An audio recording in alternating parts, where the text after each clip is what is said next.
When I'm in the situation of arguing postmodernism, I've made it a policy to ask myself two questions early on in the discussion. Okay?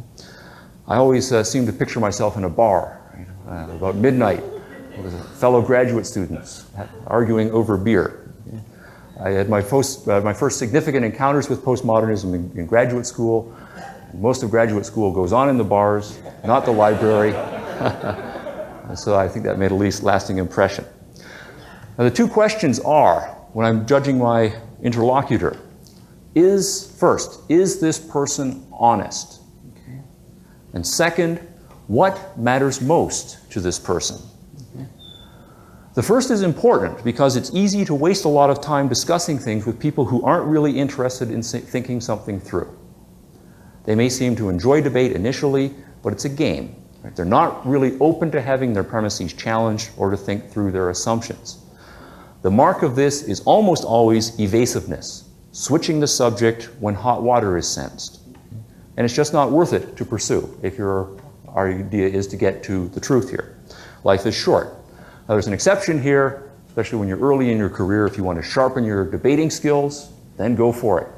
Or if you want to just really get a concrete image of how evasive people can be and learn to spot evasiveness, okay, do it. Okay? The second question is, what matters most to this person?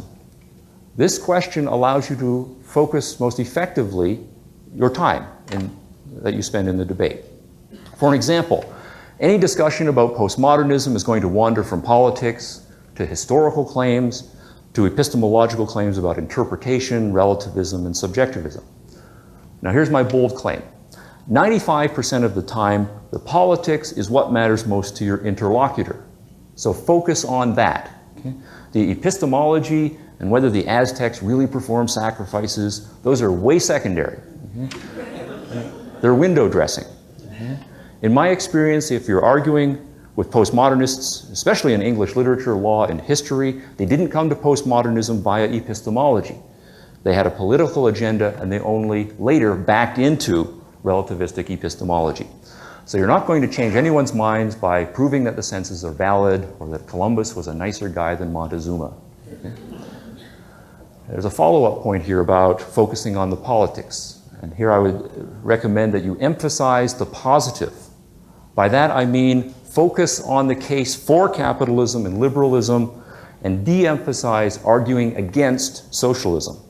Both of these need to be done, but not only is it more enjoyable to focus on talking about why capitalism is so great, it's more effective. Socialists are usually well aware of the problems of socialism, so mentioning them is fine, just to show them that you know what they are. So that's not going to make the case for capitalism. Socialism often gets much of its impetus from a failure to visualize any alternative. In part, this is driven by traditional mischaracterizations of capitalism. So hammer home the successes of the Enlightenment philosophy, medicine, standard of living, freedom, extension of the franchise, etc. There's lots and lots of data available, and these things can be used to great effect in debate.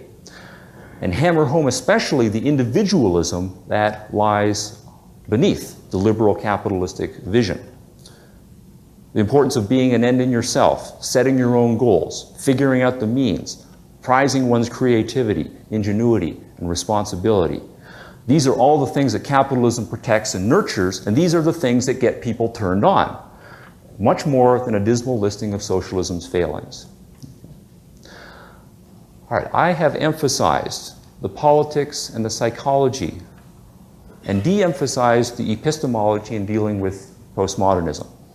Nonetheless, the epistemology is crucial, and the technical work in epistemology needs to be done and marketed effectively. And I think here objectivism has a unique voice. Without that, the philosophical world will be chronically subject to subjectivism, and in a climate of subjectivism, some future irrationalist cultural movement will rise up to take advantage of it. Thank you.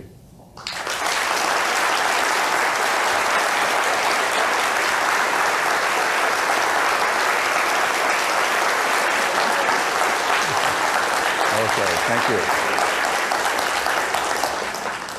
Well, I can't tell you how good that makes me feel.